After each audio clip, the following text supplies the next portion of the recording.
everybody. Welcome back for another episode of the Popcorn Square. I'm here in Buttons with my co-hosts, Neff. Kage. All right, and we're just going to launch right into episode 46.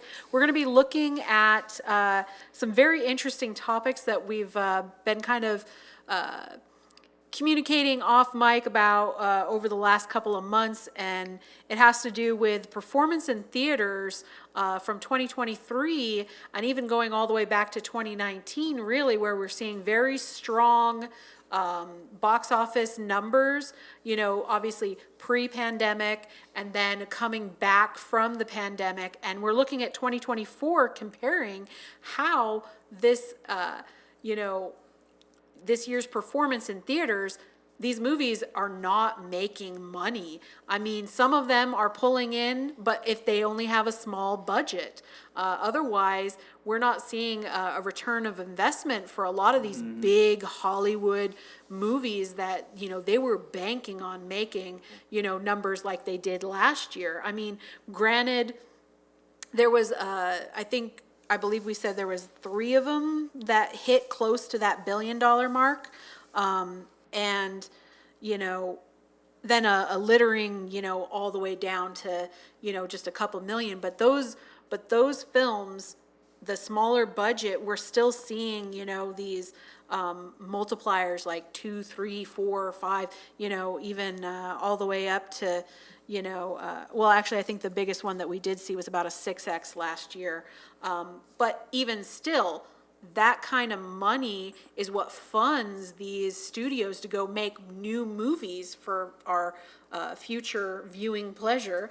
And it's just, where is this money going to come from in the future if the theaters are not making money anymore? So what's that going to, you know, do for moviegoers who love to go and have that cinema experience? They want to go and sit in the seat, watch the big screen, have their bucket of popcorn, and the big, you know, Dolby surround sound system, you know, where it's blasting your.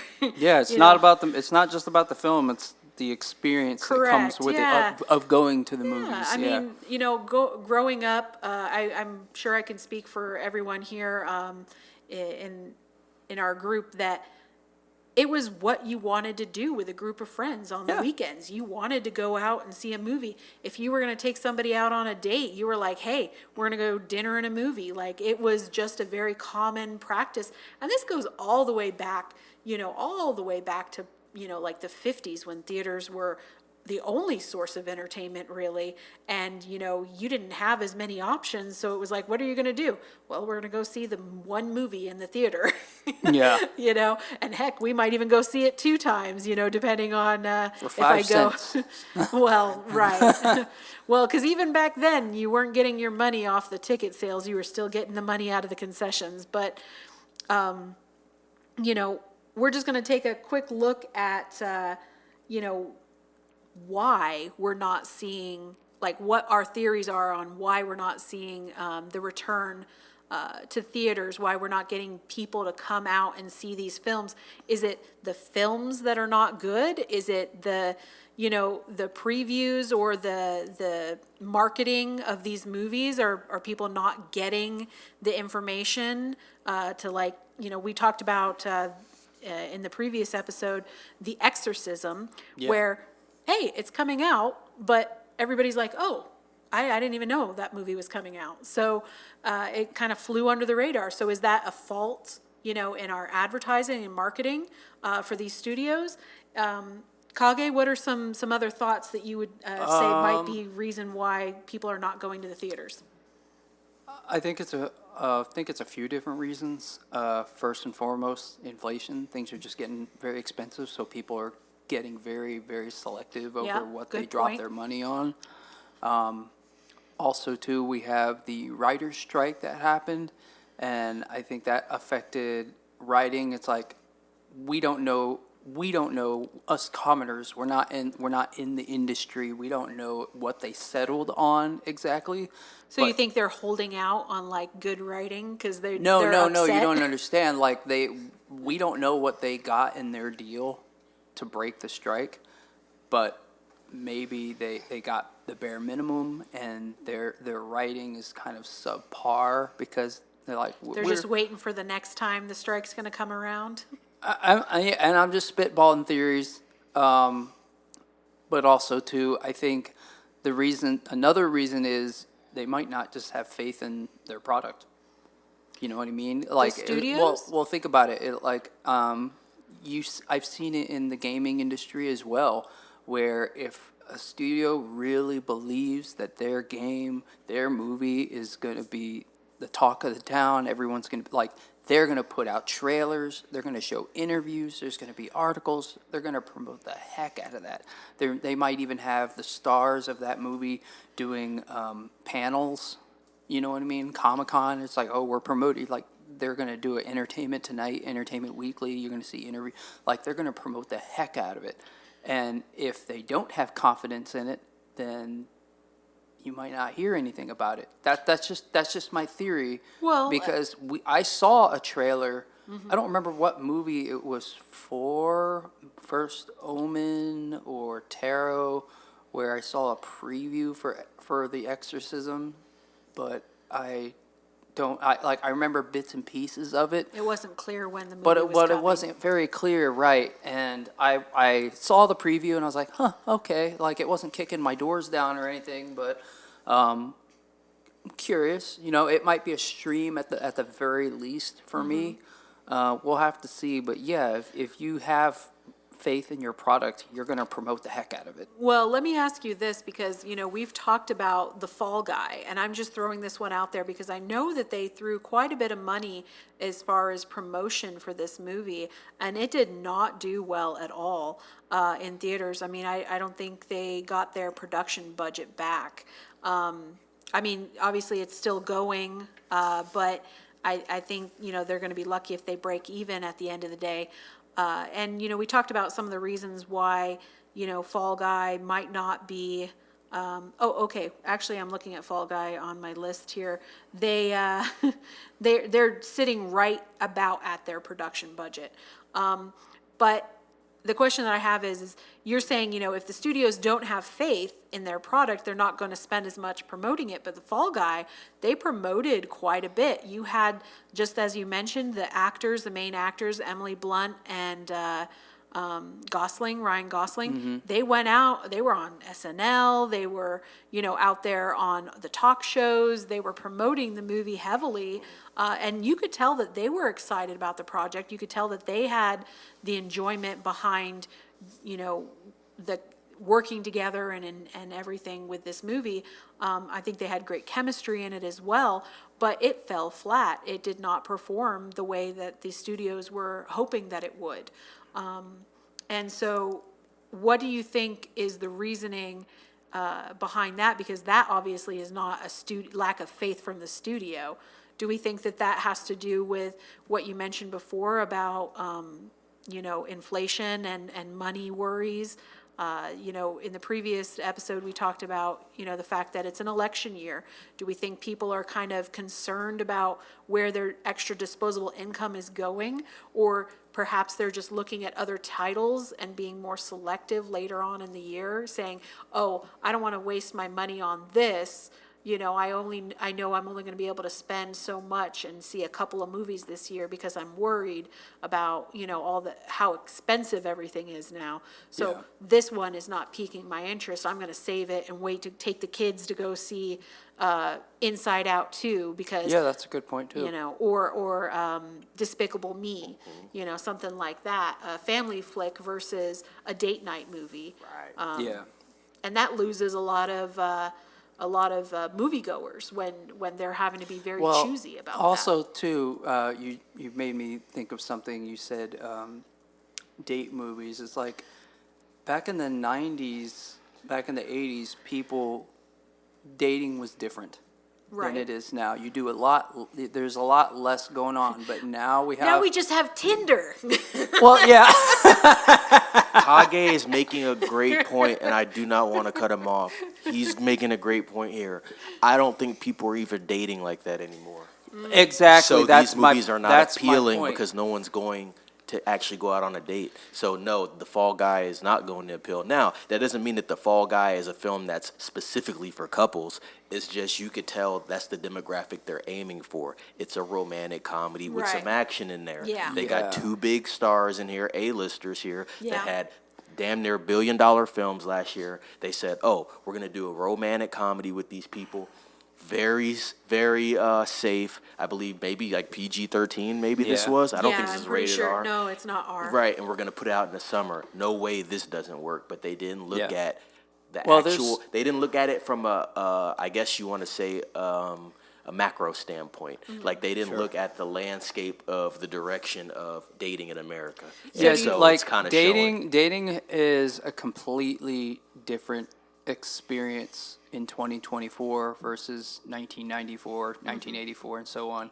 I feel like nowadays when people go out on dates, there's so much more to do than just go to the movies. Now, if you're old fashioned, you'd be like, yeah, movie, dinner, and what comes after, that's another story, but To your point, you might end up like going and, like you said, maybe going out to dinner. And then, of course, there's just within the last 10 years or so, maybe 15, that whole Netflix and chill. Yeah, and actually that brings up a very good point, is if people are going to have movie nights, I think they're going to lean towards that. Staying Then- in. Yeah, Staying in well, till- because think about it, you're with your significant other or someone you're seeing, and like it's more comfortable to have them over at my place versus getting in the car, going to the theater, grabbing popcorn and all the stuff. Like we can do all that here, and we got blankets, and it's or whatever, it's cheaper. What I don't know, like we throwing got some. blankets. I'm just gonna throw this out there because I've seen people bring blankets to the theater. All right, I've Like, seen theaters I sell do it all the blankets. time. I've seen theaters sell They blankets. do. So like my point is like the dating scene has changed, and people have other options as far as what they want to do on dates. But in terms of movies, we talked about it in an earlier episode. We talked about how many streaming services there are in existence. Do you really think people are gonna pass on that? And, like, especially to save money, it's like, shoot, I can watch whatever I want right here. Hey, can baby, pause come it over. whenever I I can need. pause it whenever I come in. Oh no, the kids are woke up crying. Let me pause the movie. People are going to elect to stay home. then you're and saving on a babysitter too. boom. So I think that is a large part. So like when you have certain types of movies, those date movies, I feel like those are possibly a hard sell. In the 90s, early 2000s, yeah, you can get away with putting out more date movies and stuff. But nowadays, people just have more options, and things are more expensive, and it's cheaper to stay at home. So that movie, that theater has to really be significant, bring something to the table to get people to want to go. Like for me personally, I'll say this, we can all say this. When we grew up, you go to the theater and what do? You get your popcorn, your hot dog, your nachos at the front concessions. I used to work in the theater, actually, a couple, I think. And, you get your food and you sit down and there it is.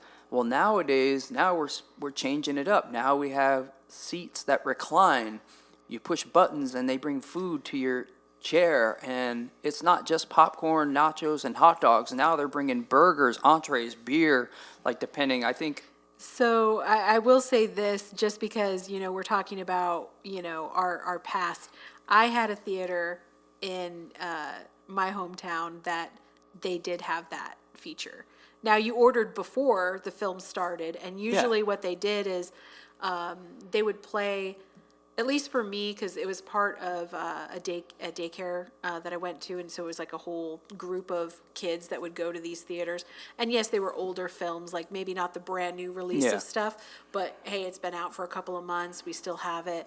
And they'd usually play like a cartoon or something ahead of it. Oh, that's cool. That wasn't the main movie, and that was while you were waiting for your like you said, your pizza or your burger or whatever it was, the hot dog that you ordered, and they'd have popcorn in the center of the table.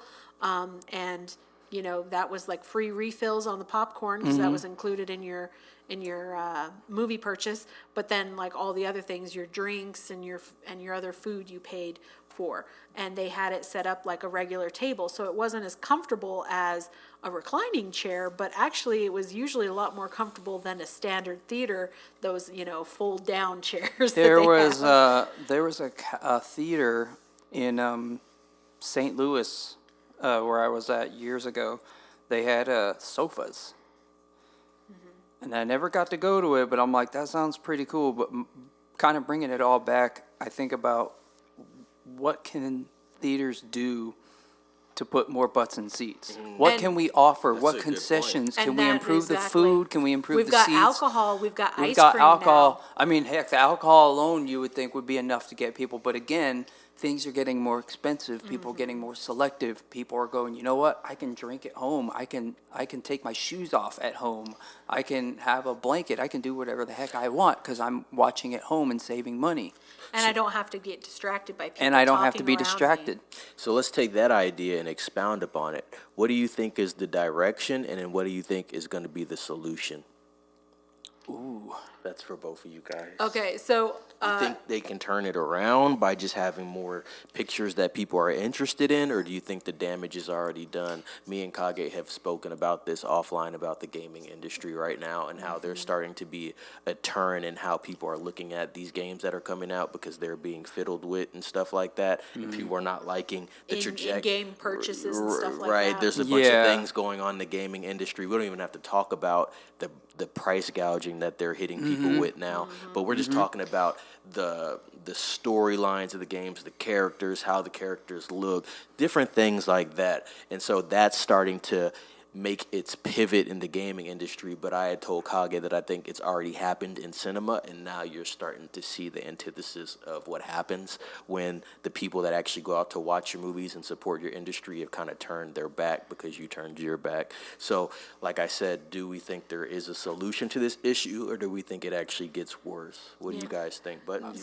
start? So I will go ahead and say that I do think that this is definitely a multi-pronged, issue. And definitely two of the strongest points is the fact that you do have direct competition, as Kage mentioned, with the streaming services. Why am I going to go pay more money to go see this one movie in the theater than it costs for me to get one of the streaming services for a whole month? Right. Or maybe even a couple of them, because once you factor in, a whole family of 4 plus all the snacks and concessions, that might be Netflix for a year, It adds or up. 6 months or something like Sure. that. And then, with Disney Plus, for example, one of the things that I've read some articles on that are talking about why the movies themselves might not be performing very well in theaters is the fact that they will go within 6 to 8 weeks from the theater to streaming, and families are like, I can wait 6 weeks. I That's a great can point. hold out. The kids are gonna watch it 25 times, in one day after they get it on streaming anyway, like we've seen with like Frozen. I was just about to say, shout out to Frozen. Oh my gosh. Listen, I many don't have a people. kid, but I've seen Frozen so many times and know it wasn't my choice.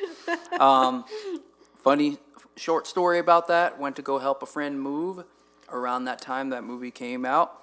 And his wife was pregnant, and they had their firstborn, who was still in diapers or whatever. And me and my friend were moving stuff, and so we turned on Frozen to, just have that. We loaded in the couch first, so we hooked up the TV first. That way they could watch that and stuff. Well, damn you if you turn off Frozen. Listen, I helped them pack There for. will be hell to pay. I had to help them pack for 3 or 4 days. I helped them pack, and in doing so, I think I've at least listened. I didn't sit down and watch it, but I listened to Let It Go 8 times in 8 different languages, and then at some point a week later, 2 weeks later, we were in Walmart or something, and I heard "Let It Go" play in there, and I swear my left eye twitched. I'm like, this is waterboarding. I don't want to. I don't want to hear it. But yeah, So too much. Yeah, so I think obviously, like I said, the streaming is having a huge impact on moviegoers, and I think we saw those practices kind of change from the pay-per-view standard for the theatrical release movies to where it was like, okay, they were going to release in theaters, then maybe a month or two later, they're going to be available for pay-per-view, like on the big, like HBO or Cinemax. It's just Max. Well, no, HBO, but no, I'm There is talking about Cinemax. I don't. Cinemax. Does Cinemax I'm have talking their about own? pay-per-view. I'm Yeah, do talking they about- have Cinemax has their app? They got an app. I know Showtime Well, has one. Showtime maybe, but either way, Yeah. these different cable networks had pay-per-view options. Right. So, and that was generally what you had, and then you had Netflix, which Netflix's platform, apart from the first couple of years, they didn't really have new release or newer movies, until much later, like 2 years after that movie, you might finally see it go on Netflix. And now, because they've got such a focus on original content, even still, more likely than not, you won't see those films come out until, again, like 2, maybe 3 years after they premiered in theaters. But pandemic comes and they start pushing these movies. Oh, there is no theatrical release for these, so we're going to put them straight on streaming. We're going to charge you $40 to watch it, but you can stream it from home. Yeah. Mulan was one of the ones, right? Like we heard about all the trouble with that movie when it went direct to streaming, because they leaked it. Yeah. And so Disney was all kinds of upset. But we had several movies like that, and we're seeing that now more, where it's direct competition for theaters to just stream it at home. Yeah. I'll pay $40, and then, like you said, I can watch it from the comfort of my home. I can have all the snacks I want. I can watch it for a 24-hour block of time, which means I might be able to start it now and watch the rest of it later. Kids can rewatch it as many times within that 24-hour Sure. period. So you've got that in direct competition with with the theater, and then the other reasons that we were talking about, which is simply, it's not the thing anymore. Why go to the theaters? Well, I think another thing that needs to be reminded of for everyone is that you're going to the theater. It's not just the movie; it's the experience. Right. But who And- can afford the experience anymore? Well, right. Right. But I'm saying theaters are going to have to change things up and start thinking about what can we do to get people, because again, we have some theaters that started serving alcohol, started doing reclining seats. I've even seen some theaters that we've talked about it before in other episodes, where they have the moving seats and the sound, the D-box. D-box, and it's just like the movie industry, they're trying. Well, they're even- trying out things, but it's just like, is it enough? Even what- IMAX, Oh yeah, absolutely. that theater itself is a whole different experience from like your standard movie theater in terms of the size of the screen Sure. and the sound system that they have in It- there, and the option to watch movies in like a 3D experience, Mm-hmm. and that 3D has always been a gimmicky thing. They've had 3D since I think the 60s, at least some iteration of it, and it's. Technology has gotten better when it comes to that specific gimmick, but I know in the past we've talked about I think it's called a 4D theater or Yeah. something like that, where maybe that's the next evolution. They have to start adding. We have one of those actually. Right, but it's and not a mainstream thing yet. It's still Definitely not. It's still something that's very niche, very specialty. Right. Only one theater. And I'm sure there's a price that comes along with that. Oh yeah, absolutely. I did D-box a long time ago. Isn't it like and- $20 or something? No, it was like a $30-ish ticket Ouch. to go see Independence Day 2 with me and my friends, and for sci-fi, when you're watching a sci-fi movie and there's ships like flying through space and stuff, it kind of makes sense. Okay, my chair is gonna move. I understand what you're doing. Jurassic Park. I tried it, never again. It didn't. It was nothing to write home about. I'm like, this is kind of dumb. I want to watch the movie, not be moved. Literally, if you, yeah. I want the movie to move me, not my chair. I want you to move. I don't wanna I want you to physically move. No, cue the sap. I want you to move my heart, not move my body. You know what I mean? I want you to move my soul. I don't Like, know if I'm speak to watching me. Magic Mike. I'd rather have no. just- Whoa! Whoa! Whoa! And this. I know. It's a good one. Please tell me you don't know. That's a good one. Yeah. So I mean, theaters just are really got to think outside the box on what they got to do to put more butts in seats. Yeah. But it's like you said in the beginning, Buttons. It is not any one issue. There's definitely a lot of factors at play here. Yeah. We need better writing in movies. We need the stories to be better. We need to think outside the box. I mean, It's the source. well, ease up with the sequels, people. Let's get some more original stories content, because yeah. I think Hollywood is plagued by part 4, part 5. How many? My God, how They've many? watered down the sequel. They've watered down That card doesn't work anymore. Yeah. I mean, what was it? Matrix 4 was a dumpster fire, and it was so bad that they decided we're gonna make another one. Yeah. So that series is dead to me. I'm only gonna watch the first 3 in Animatrix. That's where it's done. It's finished. That's where it's done. I don't need any more Neil Patrick Harris. Get the heck out of Matrix. But that was stupid. But everything about that was stupid. They changed Morpheus and everything. I can go on and on about that. But I think there's too much sequels. Let's get some more original stories. And then we got movies where we want to bring this back. So we think people would like, and I know I'm going to get some flack for this, but Beetlejuice came out, we're getting a sequel to that how many decades later? 30 years? Yeah. Holy cow. I'm interested to see it. I'm hoping good things for it, but my point is Hollywood's digging deep right now for ideas. Oh, we can't think of any new ideas, so we're just going to make another Fast and Furious. Or remember a movie that was really popular in the 2000s? Why don't we finally make a sequel to that? Let's call back all these actors that Or are let's older. remake it Next, like they're Mean gonna do Girls is and Fight stuff Club. like that. They're gonna redo Fight Club. You don't touch Fight Club. I take that personally. Watch. No, they better not do that. I give it Kage's 4 predictions. years. Oh, no. They're already doing The Crow. Fight Club's next. I just threw up in my mouth a little bit when you reminded Did me you about watch the the Crow. Neff trailer? is throwing some bad juju yeah, it was out horrible. there. Oh wow! Button said she's gonna watch The Crow. I am going to watch The Crow. I might stream it. I'll give you that much. But I'm the cringe was hard. The cringe. I gotta watch the trailer. I haven't watched it. I mean, have you? So, I rewatched the original Crow? with Brandon Lee, Yep. and yes, The Crow. And within the last year, I rewatched it because it popped up, and I was like, oh, it's been a while. I haven't seen it since I was a kid, so let's see how it goes. And of course, The Crow has always been one of the very darkest of movies as far as, when I was a kid, I've watched all kind of different movies, but that one is definitely one of the darker ones out there from my childhood.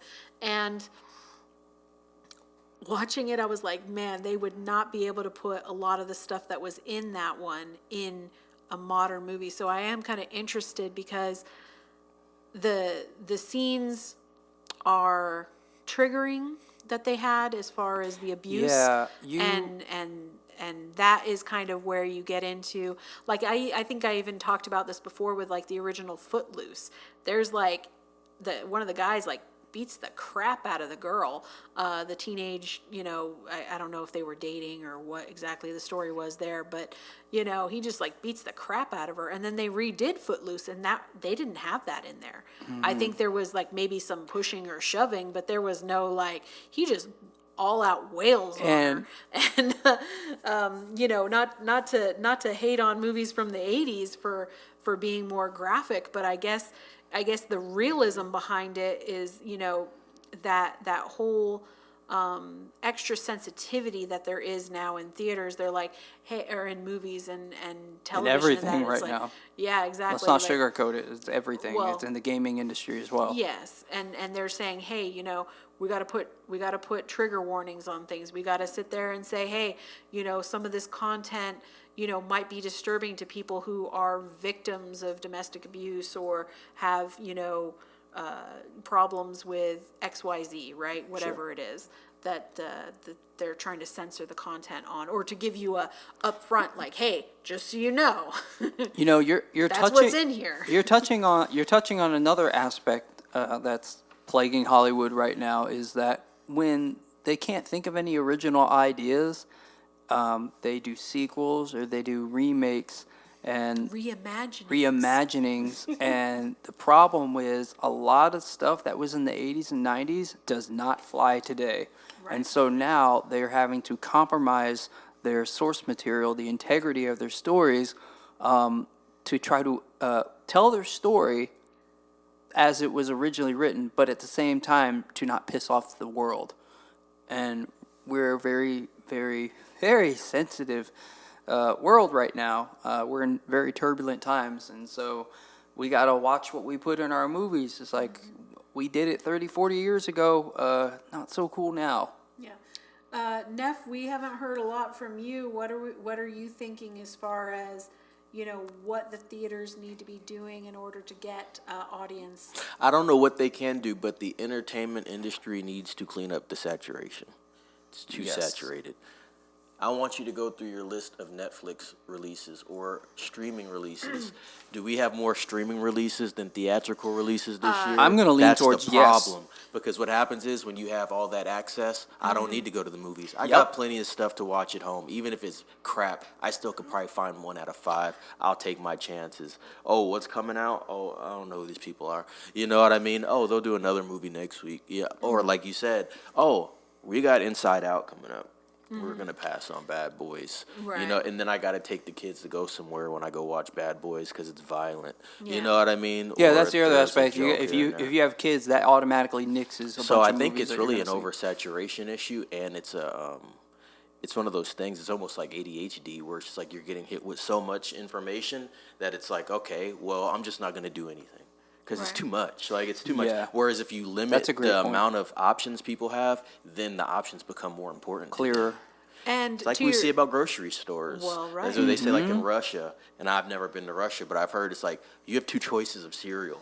Yeah. That's all you got. You get America, the you hear brand foreigners come to flakes if you America, they don't don't go, even or know you what get to the do sugary 'cause cereal it's for the too kids. much. That's Yeah. It's too much. And so what you're seeing is in the entertainment industry is too much. So either people are just becoming more picky or they're just not doing anything or saying, I'm just going to save my money and sit in the house because I could just do it all here. I can be indecisive in the house and it's not going to cost me more than $10 a month. Right. Rather than be indecisive at the theater and I spend $40 and I'm like, what did I just watch? Yeah, I'm so pissed Yeah. off See what I'm that saying? I just Yeah, I spent all that's an that excellent- money. that's a great and I point. didn't enjoy the movie.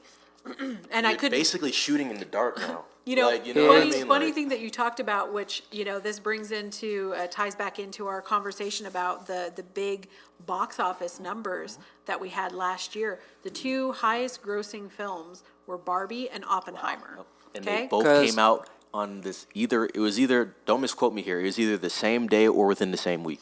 Right. And so what ends up. Barbenheimer. Yes. Barbenheimer. Yes. So this is That's why I we bring had this. that. Yeah. This is why I bring this up, because the point that you made was, oh, I just spent all this money on this movie and I'm not enjoying it. You had so many people. The whole conversation was you had so many people leaving Oppenheimer because they were like, this movie is dull. I'm not interested. It can't hold my attention.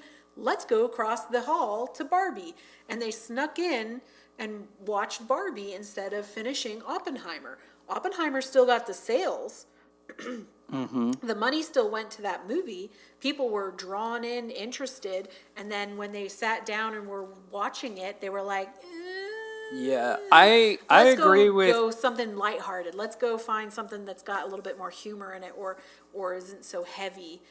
Because I mean, obviously, Oppenheimer is a very dark, movie about, And a long film. and a long film at that too. But again, to your point, Neff, one of the things that you see with that oversaturation, and this is true of our regular theaters as well. I mentioned before, you used to only have like maybe 2 options.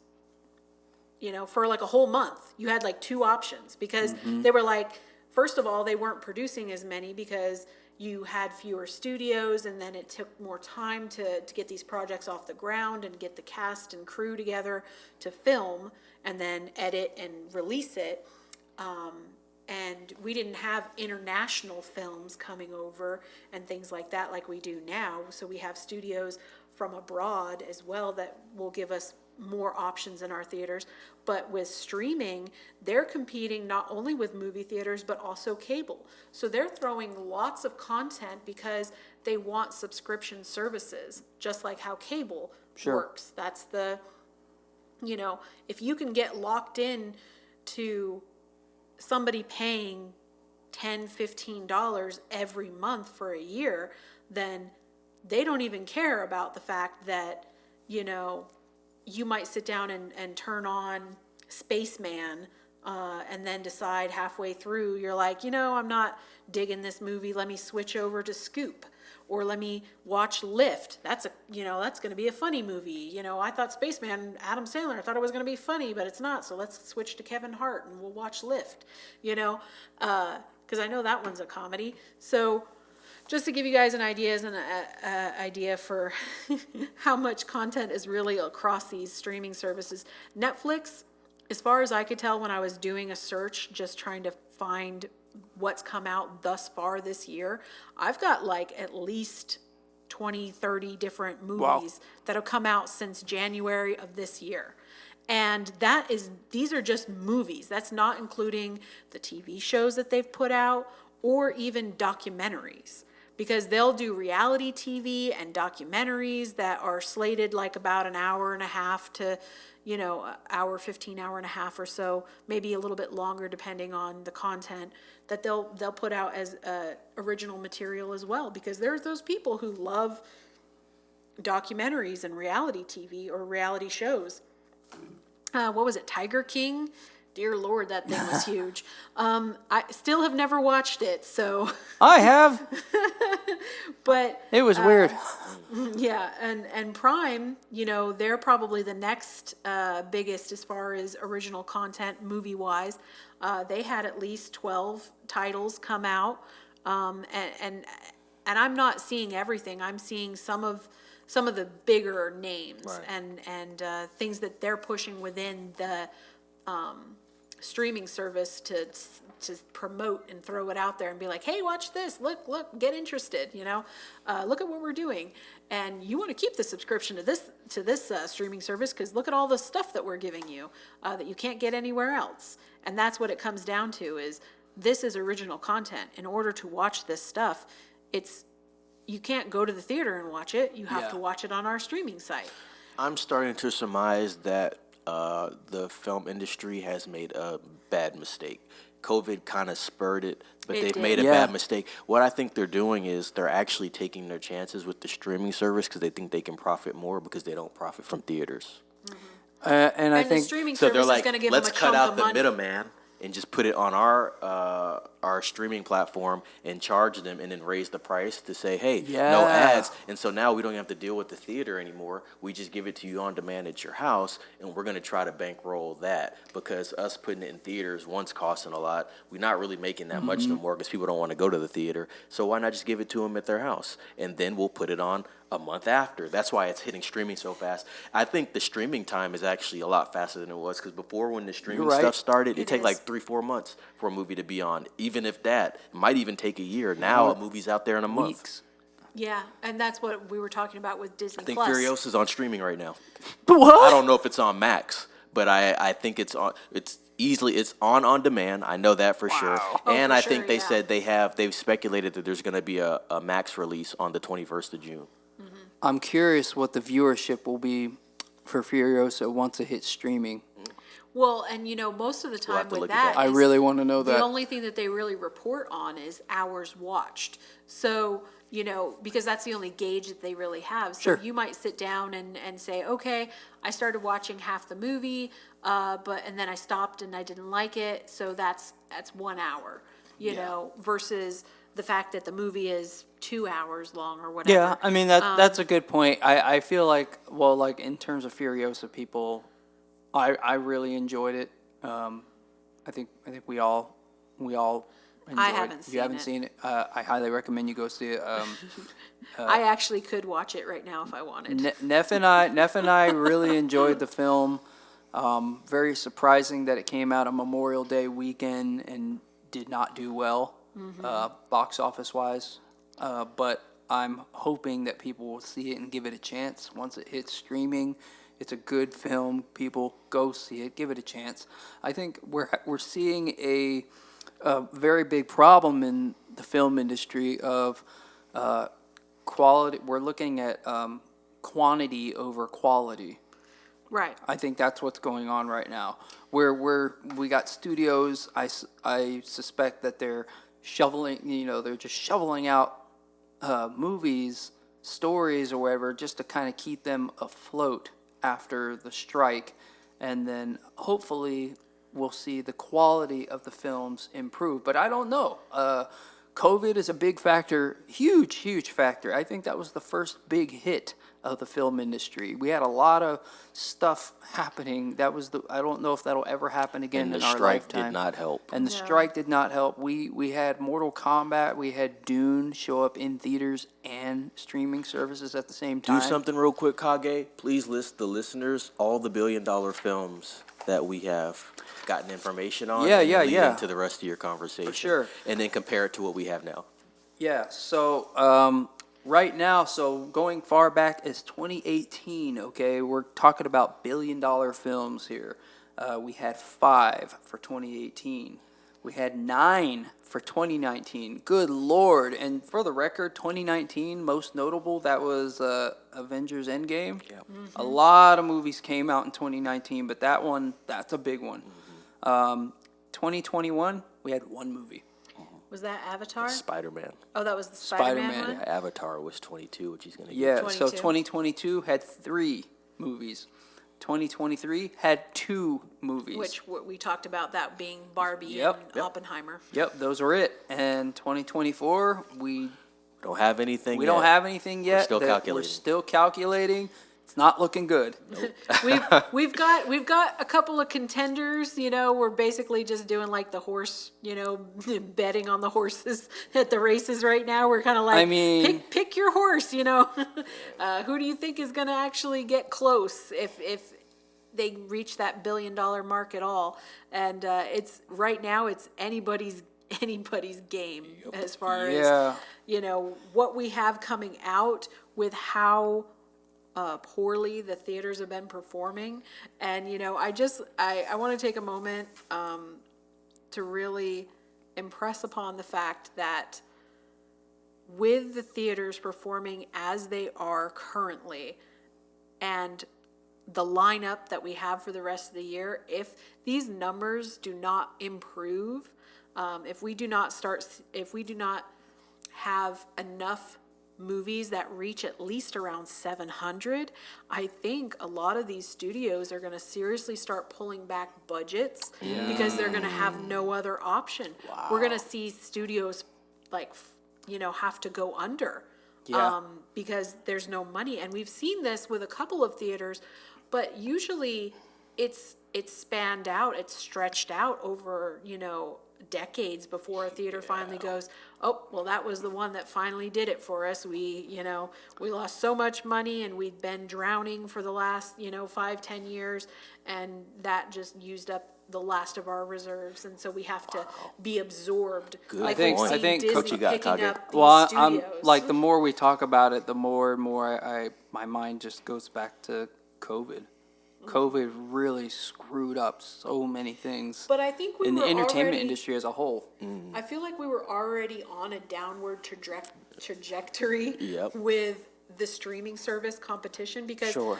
as we mentioned before, Netflix has been going pretty much gangbusters for the last decade with content. They've been throwing any and everything between movies, stand-up, comedy routines, documentaries, like, and a wide range of them, and original content, not just from the United States, but international as well. Marianne. That's a good point, yeah. I mean, look at Narcos is really big as far as the documentary field goes, and they've got like I think 2 or 3 different versions of it because they're hitting the U.S., they're hitting South America, they're hitting, you know, like it's going broader than just what's localized.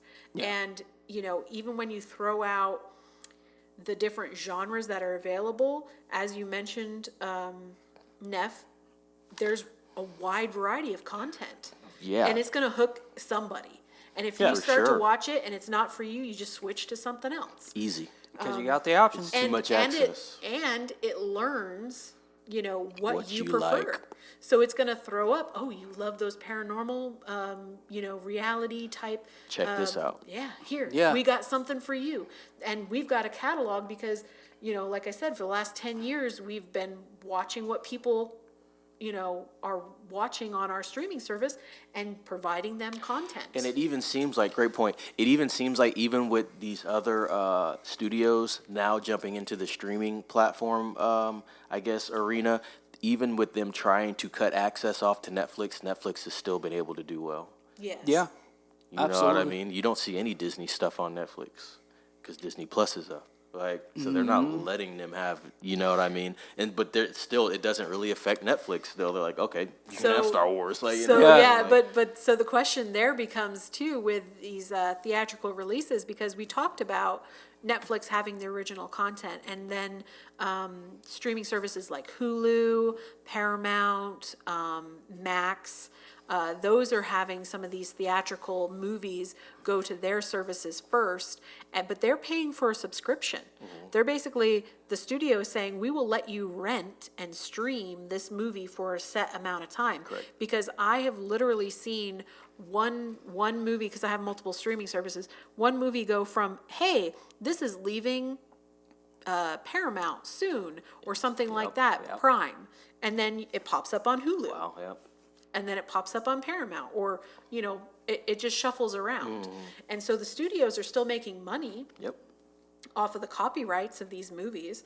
And we don't know how much, but just to give you an example, one of the big ticket items Netflix paid a lot of money to continue streaming was Friends.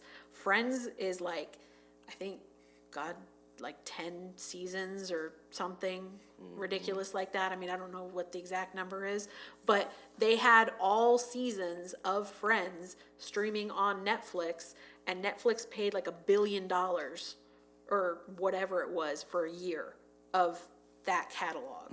And maybe $1 billion is too high. Maybe it was a couple of million, but my point being is that show was big in the 90s. So, I mean, you have an older TV show that had such a strong audience, you know, who was willing to stay with their subscription service with Netflix just so that they could stream. yeah.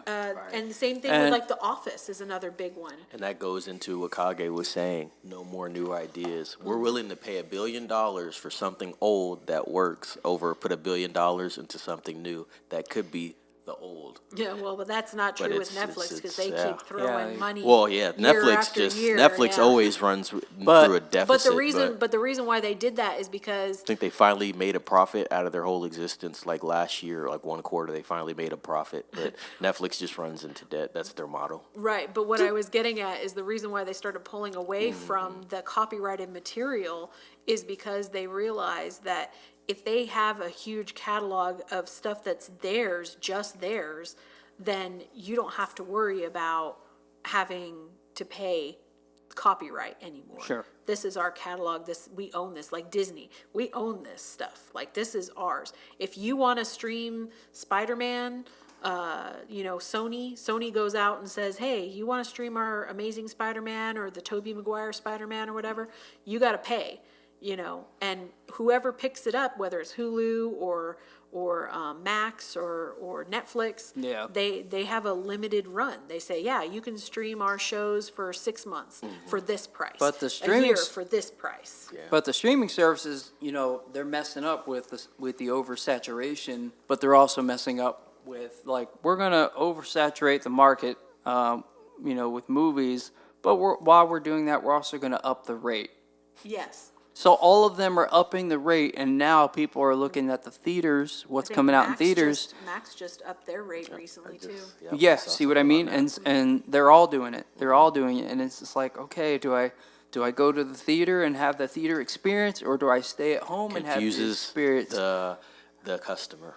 Well, it's not just that, but to your point, as it becomes more expensive to stream, like you said, it then comes with a content versus a one shot.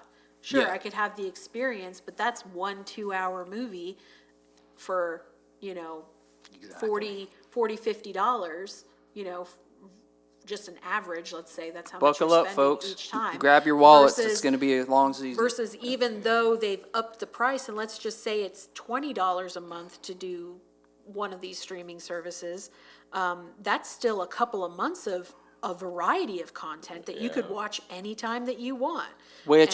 And this right here, and I've heard people talking about it online and in my personal life, people talking about going out to purchase DVDs, Blu-rays, box sets so they can own it. Target, Best Buy, and Walmart. no, I don't think Walmart has started, but Target and Best Buy both announced this year that they're going to stop carrying DVDs. Right, They're gonna right, stop but selling that's what I mean. But that's what I mean. So you those- can't even go do that anymore. You can't go But pick you can up a still DVD. you can still go online and buy. I bought it. I But bought no a more- Blu-ray. No more Black Friday sales where you can Well, pick people- up some of these new movies Well, for people- I've heard of- $10. I've heard of some people leaning towards buying their media, and they talk about this in games, buying physical media. That way, when your internet goes down, if they raise the price and you don't want to pay that anymore, now you have a collection of your own that you can watch at any time, I regardless Right I of back it. to how it did- used to be. And it I go did and read an article the other day that was talking about after a storm, a particularly bad storm where the power was knocked out, and the internet was gone. So none of these people had access to any of their streaming stuff. So the first thing that came up was power, or they maybe had, little portable devices or whatever that they could use battery power to every hurricane watch. season in Florida, y'all. Yeah, That's exactly. when they lose And- their power. and they're As like, soon as hey, they get pulling out the DVDs. Oh, yeah. Hey, Kage, you want to take us out on this episode? All right, yeah. So, just to kind of summarize, we talked about just the box office numbers of this year, not doing so good. Compared to previous. Compared to previous years, we had a lot of billion-dollar hits in the previous years, and it's been steadily going down since 2019. We had a spike, but it's been going down. 2024, not looking so good, but the jury's still out. We still got a whole half of the year to go. But yeah, we're just talking about, what's causing this to happen. Why are people not going to the theaters that much? Too many streaming services, too much. What was my favorite phrase of this episode was Hollywood is basically saying they value quantity over quality. So we just want to know, what do you guys think? What are your ideas? Do you have any ideas on why theaters, why Hollywood's not doing so well? What does this mean to you? What do you prefer? Do you still value the theater experience, or are you kind of leaning towards staying at home, having the date at home, as we're talking about? So let us know in the comments. Please like, comment, subscribe, ring the bell for notifications, and we will see you next time. I am your host, Kage, with Neff. And buttons. signing off. Be safe, guys.